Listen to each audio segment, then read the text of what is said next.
जनाब डॉक्टर फारूक अब्दुल्ला साहब, क्लोज कर थोड़ा क्लोज, हमारे ठीक है, निहायत ही सीनियर काबिल और हाजिर अजीज फ्री लीडर में बनवा फ्री में बनवा जनाब रतनलाल गुप्ता साहब,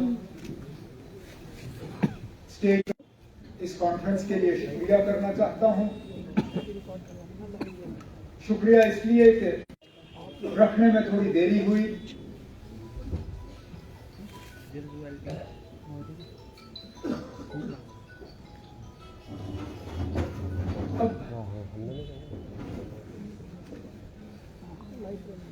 अगर के वही गई गुजरी बातें मैं खड़े होकर यहां से करूं तो ना इस कॉन्फ्रेंस का मुझे फायदा होगा, ना तंजीम को होगा, ना आपको होगा। मुलाकात का सिलसिला जो है वो शुरू होगा। अपने आप में तो ये अच्छी बात है और मैं चाहूंगा कि बहुत जल्दी जो है ये सिलसिला शुरू हो। लेकिन उसके साथ साथ मैं ये भी कहना जरूरी समझता हूं कि अगर उन कॉन्फ्रेंसों में भी हमने इसी तरह की तकरीरें की, मैं गलतफहमी का शिकार हूं या फिर कहीं हम जो तंजीम के तो विरासत में हमें गुजर बकरवाल कौम के साथ एक रिश्ता मिला था, उसकी हमने सही परवरिश नहीं की है।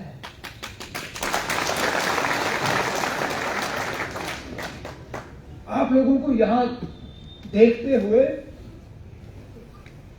कहीं मुझे ऐसा लगता है कि आपको मजबूर करके यहां लाया गया है। जो जोश, जो जज्बा होना चाहिए वो दिख नहीं रहा है। अब मैं जैसे मैंने कहा, मैं वही डोंट वरी, वही पुरानी तकरीरें यहां करके निकल जाऊं, कुछ बदलेगा नहीं तो फिर क्या फायदा। हम ये कहते हैं कि गुजर बकरवाल कौम को नेशनल कॉन्फ्रेंस के अलावा कुछ दिखता नहीं है। वही नतीजे देख लीजिए कि अगर मैं बात करूं तो इस कौम का एक लीडर बीजेपी की टिकट लूं, क्या रिश्ता बनेगा। ठीक है, आप में से जिनकी उम्र ज्यादा, कॉन्फ्रेंस का मकसद है वो मकसद पूरा नहीं होगा जब तक कि आपके कौम के नुमाइंदे जो इस स्टेज पर, लेकिन हुकूमत को लताड़ने से हमारा, आपका और मेरा रिश्ता और ज्यादा मजबूत नहीं होगा। इनकी गलतियों को हमें दुरुस्त करना होगा जब हमारी हुकूमत आएगी। लेकिन उस रिश्ते को और ज्यादा मजबूत करने के लिए जो इससे पहले हमारी गलतियां थी, वो क्या गलतियां थी और उनको कैसे दुरुस्त किया जा सकता है, वो हम सुनना चाहेंगे। तब जाके मुझे लगेगा कि वाकई, और जब स्टेज से ताली पहले बजती है फिर लोग ताली बजाते हैं, मुझे पता है अब ये मीटिंग गई का। और अभी तक हकीकत यह है कि नहीं तो मर्जी से ताली गए हैं।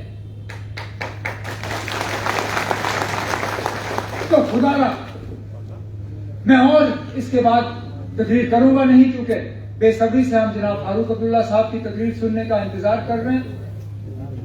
लेकिन जाते जाते सिर्फ बहुत ज्यादा जरूरी, नेशनल कॉन्फ्रेंस को मजबूत हम कर नहीं सकते हैं कि आगे जाके कॉन्फ्रेंसों का सही इस्तेमाल होगा, खुल के बातें होंगी, हमें अपनी गलतियों का एहसास दिलाया जाएगा और उन गलत और ये भी सच है उन्होंने फरमाया। हत्या होती है जिंदगी में हमारा फ्रेम कहाँ पे? और उससे आज से रास्ता निकलता है, मगर ये भूला नहीं जा सकता। वहाँ ना इधर अगर आज भी हम तेरी कश्मीर का नाम लेते हैं, लैंड ट्रिब्यूनल की बात करते हैं, और जब तक तहलीम नहीं आई, अगर हिंदुस्तान में भी तालीम पाई होती तो आज हमारी हालत ये नहीं होती। अल्लाह का शुक्र है शेड्यूल ट्राइब मिला आपको। शेड्यूल ट्राइब आज अगर शेड्यूल कास्ट तो है, पैसा नहीं है। दूसरी बात ये भी बताओ, हम में इत्तेहाद और इत्तेफाक नहीं है। एक रिश्तेदार अगर अल्लाह ने अच्छा खासा अमीर बनाया, वो दूसरी की तरफ देखता नहीं कि उसको भी कुछ। अल्लाह शफी साहब को सेहत बख्शे, मेरे कभी शफी साहब वो हर दिन लिखता था, इतने दिन रहते स्कूल खुलेंगे, गांव में लोग की तरफ देखो। कभी मत ये भूलिए, शेख साहब ने एक लाया था उस्ताद जो है उसको सिखाया जाए, छोटा छोटा था, दूसरे बच्चों क्यों नहीं आए, माँ बीमार है, बाप बीमार है। किया था उस वक्त, से पैदा करते हैं ये गुनाह इतने हो गए हैं कि मैं समझता हूं अगर आप लोग दुआ नहीं मांगोगे तो कल हम भूखे ना मर जाएं, प्यास से ना मर जाएं। इसे अल्लाह के वास्ते दुआ करिए कि अल्लाह से मांगिए कि अल्लाह हमें बर्फ भेज, बारिश भेज, और 50 साल तक यहाँ पे पानी की कमी नहीं रही। आज अल्लाह जाने कितने हजारों करोड़ का मामला होगा, आज तक उसकी तरफ किसी तवज्जो नहीं। मायूस मत हो, तब आप मुसलमान हैं नहीं। वो खुद कहता है कुरान में कि मुझ पे भरोसा रखो, मैं हूं, मेरे बगैर कुछ नहीं है, और मैं देने वाला हूं, कोई और देने वाला नहीं। उसका दामन थामिए और अपने आप को सीधा कीजिए। अरे जिनको हमने फायदा भी पहुंचाया वो भी हमारे खिलाफ हो गए, उन्होंने भी पैसे का दामन पकड़ लिया। मैं आपको याद दिलाना चाहता हूं, जब सांबा में आपके कोठे जलाए गए, आप लोग अपनी बच्चियों को बचाने के लिए और माओं को बचाने के लिए जम्मू लाए, पठंडी के इलाके में रहे। मैंने आपके बड़े बड़े लीडरों से कहा, मैंने कहा इकट्ठे हो जाएंगे, आपका एक नुमाइंदा हम लोग खड़ा करेंगे, उसके साथ रहेंगे। अरे वादे किए जनाब, बिल्कुल होगा, ये होगा। फिर 6 गुजर उठे, क्यों? पैसा दिया गया। अल्लाह जाने कल क्या करेंगे। कल इनके पास बहुत पैसा है जो दूसरी जमात है, उस वक्त आपका ईमान रहेगा या नहीं वो अल्लाह जानता है। मगर याद रखिएगा, जाना उसी के पास है, वहीं रहना है, वहां जहन्नम और जन्नत भी है। आप देखिएगा आपको जहन्नम चाहिए या जन्नत चाहिए, उसका फैसला आपने करना है। मसा ने सही कहा, हमें और मेहनत करनी पड़ेगी, और मेहनत से ही हम लोग आप लोगों के सर करीब आ सकते। मगर आप लोगों ने भी मेहनत कर ली, यानी हमने सिर्फ मेहनत नहीं करी जो स्टेज पे बैठे हुए हैं, आपने भी चलना है। ये एक तरफ का मामला नहीं है, ये दोनों तरफ का मामला है। तब हम लोग आगे बढ़ सकते हैं, नहीं तो नहीं बढ़ेंगे।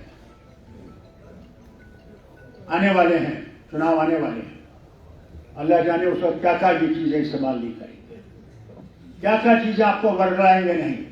हिंदुओं को तो वर्गलाए रहे हैं राम मंदिर पे, आपको पता नहीं कौन सा आपको तमाशा दिखाएंगे, मैं नहीं जानता। इसलिए आपको ये सोचना है कि क्या आपने अपनी बुनियादी जिंदा रखी है या नहीं रखी। याद है किस तरह एक मंत्री ने आपके घरों को उड़ा दिया, जहां आप 50-50, 60-60 साल से रह रहे थे, वहां से आपको बेघर कर दिया गया। मैंने खुद देखा, घर बनाए हुए उनका किस तरह टोटे गए, किस तरह बेघर बनाया गया। मगर आपने हमें चुना नहीं, आपने उनको चुना जिन्होंने ये किया। अब आप तक है, पहले ऐसी गलती न करिएगा कि उनको चुनेंगे जो आपका बुनियादी मसला ही खत्म कर देंगे। आप रहेंगे, ख्याल रखिएगा, होश करिएगा। आज सवाल नहीं है आज हमारा वजूद रहेगा या नहीं उसका सवाल है। आज नहीं है कि मेरी सड़क बनी या नहीं, मेरा पानी आया या नहीं। आज सवाल है वजूद का। आज देखिए हाल क्या है। जैसे मियां साहब ने आपसे कहा, आप थोड़ी सी क्या कहते हैं रेत नहीं उठा सकते, सारे ठेके बाहर बंद, मजदूर बाहर से। क्या हमारे लोग इतने बेकार हैं? नौकरी में बाहर से लोग आ रहे हैं और हमारे लोग पढ़े लिखे बच्ची और बेटे बैठे हुए हैं, दवाइयों का शिकार हो गए। और शराब भी तो अब हर गांव में पहुंच गई है। अल्लाह ही रहना। अब हम अपने बच्चे और बच्चों को गिरे हुए देखें नालों में शराब पीती। होश करें। अगर आज भी आप लोग जागे नहीं और उस खतरे को नहीं देख रहे हैं जो आने वाला है, तो फिर मुझे माफ करिएगा, मेरी मुलाकात आपके सामने अल्लाह के पास है। उस वक्त मैं अल्लाह के सामने कहूंगा कि मैंने इनसे कहा था, मैंने पिछले इलेक्शन में भी आपसे कहा था कि होश कीजिए। मगर जम्मू कश्मीर का अवाम बेहोशी में रहा, हिंदुत्व में पाकिस्तानी समझने लगा और वो इनके चक्कर में आ गया। आप लोगों को पता नहीं क्या चक्कर दिए गए, मैंने जानता। मुझे मौलाना सईद की ये बात याद है। शेर कश्मीर में सब लीडर जेल में थे, पार्लियामेंट में इलेक्शन आया। उनने कहा नेशनल कॉन्फ्रेंस अगर कहेगी खंबे पे उसका निशान होगा, उस खंबे को आपने वोट देना है। आज हम कहते हैं पहले हम देखिए ये कौन है, ये हमारा है ये किसी का। आज वो छोड़ दीजिए, आज ये सोचिए कि हम बचेंगे या नहीं बचेंगे। मैंने कभी नहीं देखा कि रियासत को यूनियन टेरिटरी बनाया जाए। मैंने यूनियन टेरिटरीज को स्टेट बन के देखा है। मैंने ये नहीं देखा जो आज यहां हो रहा है। सारे अफसर बाहर के, वो क्या जाने आप कौन है, कहां से, अभी तकलीफ क्या है। उमर साहब के वक्त में और मेरे वक्त में और शहीद कश्मीर के वक्त में सेक्रेटेरिएट में इतना रश होता था लोगों का कि आप चल नहीं सकते थे। हर दफ्तर में ये बैठे मेरी मिनिस्टर, पूछिए इनसे। घरों में रश, क्यों कोई सुनने वाला था।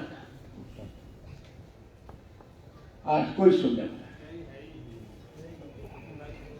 आज आप अल्लाह के छप्पर के नीचे हैं, बस उसी की तरफ देख सकते हैं, इंसान की तरफ नहीं देख सकते। इसको बदलाएंगे तो आप बदलाएंगे, नहीं तो नहीं बदलेगा।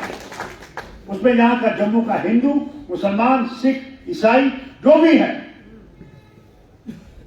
उसको एकजुट होकर इसका मुकाबला करना है। नहीं करोगे, हमने इस जमात को मजबूत करना है कि ये जमात जो है हो सकता है इस रियासत की मुश्किलों को दूर कर सके। हम करेंगे कोशिश, जैसे इन्होंने फरमाया, हर जगह पहुंचे, आपसे बात करें, वहां खुले तरीके से बात करें। मैं ये कहूंगा वहां ऐसी कॉन्फ्रेंस होनी जहां पे आप लोग बैठे और लीडर लोगों की तरफ से बैठे और आप बातें करें और हम लोग सुने। उसमें क्या होगा, हमें भी पता लगेगा आप कहां हैं, नहीं तो हम यहां से बोल रहे हैं। आपको बोलना पड़ेगा और वो मैं इनसे गुजारिश करूंगा, वो कॉन्फ्रेंस है जहां पे चांदी क्यों ना हो, मगर हम आपके दर्द को सुन सकते। कल अगर अल्लाह ताला ने हुकूमत भेजी तो हम उस दर्द को याद रखेंगे और उस दर्द की दवा करने की कोशिश करेंगे, ये जरूरी है। मगर सबसे पहले अल्लाह पे भरोसा, उसके सिवा कोई ताकत नहीं। दूसरा फिर अपने आप पे भरोसा। जिस दिन तुम में वो भरोसा आ जाएगा, हम डर जाते। मौत तो अल्लाह के पास है, कौन है मौत देने वाला? जिस दिन आएगी, क्या उस दिन फौज बचा सकेगी फारूक अब्दुल्ला को? नहीं बचा सकती, क्योंकि देने वाला वो है और जिंदगी बख्शने वाला वो है। अगर मैं मरना था, पिछले महीने मर जाता, मैं बिल्कुल ठीक था। ये मालूम नहीं था मुझे कि मुझे निमोनिया हो गया है, मगर अल्लाह ने बचाना था।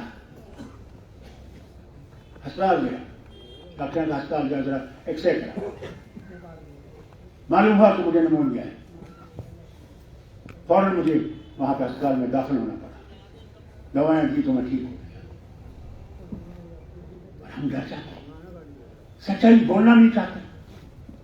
क्यों डरते?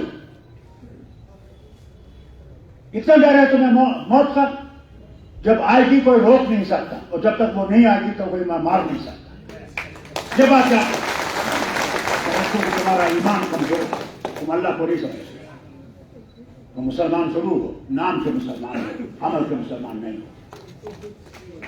न नमाज, कुरान तो छोड़ दी ना, आप अल्लाह ने आपको बरकत दी होगी, किसी के साथ बांटोगे, रोजे रखने का तो सवाल नहीं।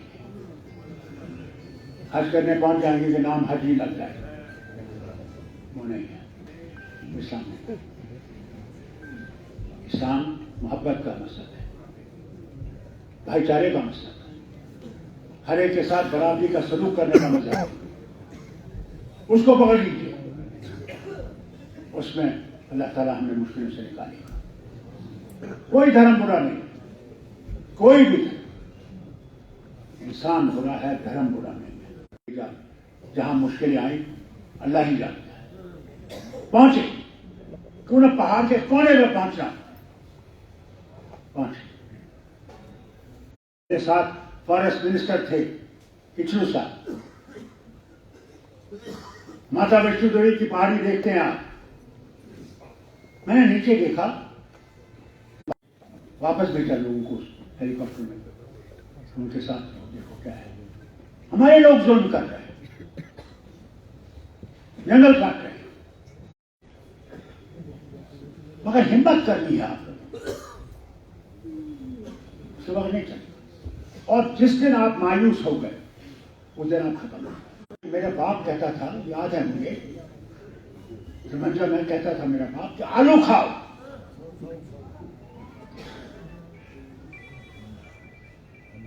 मगर सर मत दुखाओ। फिर भाई वजीर आजम ने कहा खाओ जितना खा सकते हो, क्योंकि वो तुम्हारी तरक्की का वो चावल और बाकी चीज तुम्हें खिला रहा है।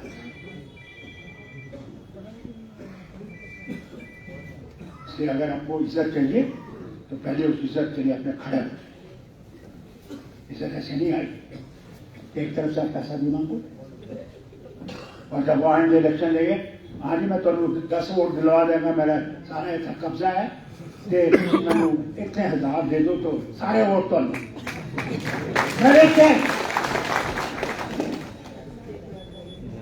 ऐसे मेहरबान है हमारी, अल्लाह ही रहना। पैसे और शराब के लिए कौन को बेचने के तैयार है? खुश करिए और मुनज़्ज़म हो जाएंगे। ये ना हो कि कल आप गलती करें और खामियाजा हमारे बच्चे को बच्चे पढ़ाते जाए। मैं आप सब गीतों का शुक्रगुजार, उमर का शुक्रगुजार हूं, किसने ऐसी बात छेड़ दी। ईमान से मैं कहता हूं, मैं तो बड़े घबरा गया, खुदा की कसम है, नहीं तो मारेगा, सारी लिए मारेगा, मैं खुद मारूंगा, क्योंकि सच बहुत मुश्किल है। झूठ में तो हम बड़ा कुछ कैसे, अरे यार ये भी कर देंगे, वो भी कर देंगे, यहां से आएगा उधर से आएगा।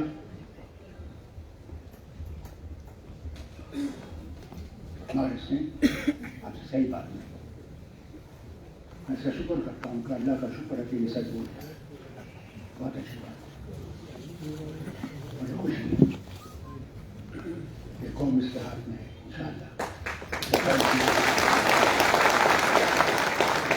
से कहूंगा, जोर मत ये ना चुनौती है। हमारी यहाँ पे बहनें बैठी हैं, उनको भी गुजारिश करूंगा, उनको भी बहन पाए वो इलेक्शन है और तो हमने तुम्हें हक दिया है। अस्पतालों में बम डालेंगे, उठेगा इस बर्बादी से अल्लाह ही जानता है।